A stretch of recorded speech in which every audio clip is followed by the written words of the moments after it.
Hi, my name is Jamie Moore, and I serve as an elder and a pastor at Marymount Community Church in Cincinnati, Ohio. And I've been asked to give this devotional, and so I just want to share a little bit about what the Father has been speaking to me. I don't know if you're like me, but sometimes I've noticed about myself, I have a tendency to not be present with the people around me. And some of it is because of good kingdom tasks that I'm trying to minister in a specific way. I'm trying to get a volunteer to be efficient in their work, or I'm focused on kingdom task. And I've realized sometimes that I'm not relationally connected to the people that are around me. And it's not just a kingdom thing. Sometimes that happens in my own family. Like I'll be around my wife and she's talking to me and I'm not present with her. I'm physically present, but I'm not relationally, emotionally present. Or my kids come home from school. I've come home from serving at the church, and they're wanting to tell me about their day, and I have no more energy to give. I don't know if you're like me, but I've noticed that about myself, and Jesus has actually pointed that out. And I begin to just ask him and search the scriptures. And so I just wanted to share with you something that I've learned.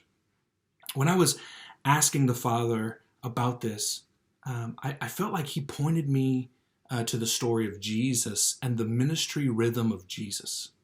I don't know if you noticed this, but the gospel writers would say about Jesus, they'd say, as was his custom, he would go to a solitary place to be with the Father in prayer.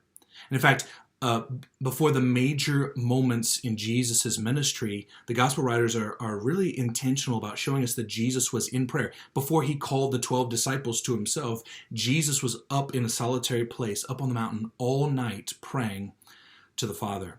And so in my mind, I think to myself, oh, okay, so the ministry rhythm of Jesus is to make sure you do your quiet time, get alone, maybe get up early before the family's up, be alone with the Father, get recharged, practice his presence, and then come from this beautiful sort of restorative place and come down off the mountain to minister to people until you're exhausted. Like these people are just going to suck the life out of you.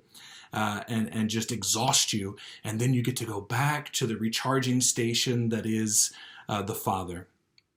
And I sensed that the Father said to me, Jamie, that's not how I was. That's not how Jesus functioned. And I heard this phrase. I heard him say that he was doubly present.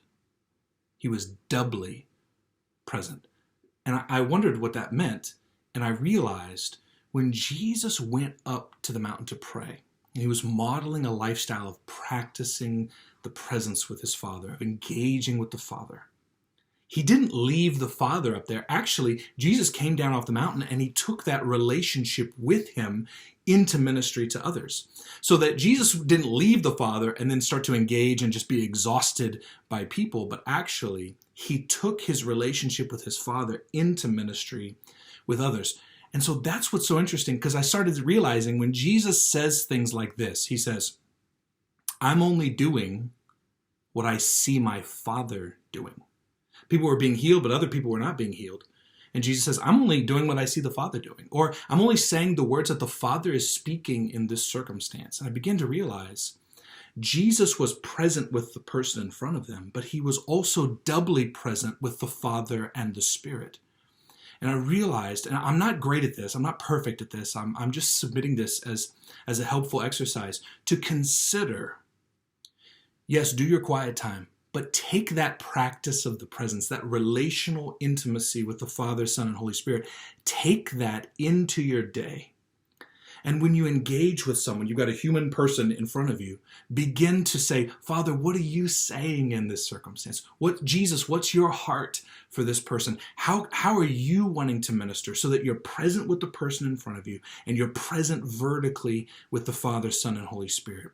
So I believe that we're invited into being doubly present, not just present with the person in front of you, but doubly present, present with the first person in front of you and present with the Father, Son, and Holy Spirit. I bless you with that devotional thought, and I pray that you will experience this practicing the presence of God and the presence relationally with those with whom you minister. Bless you. Bye-bye.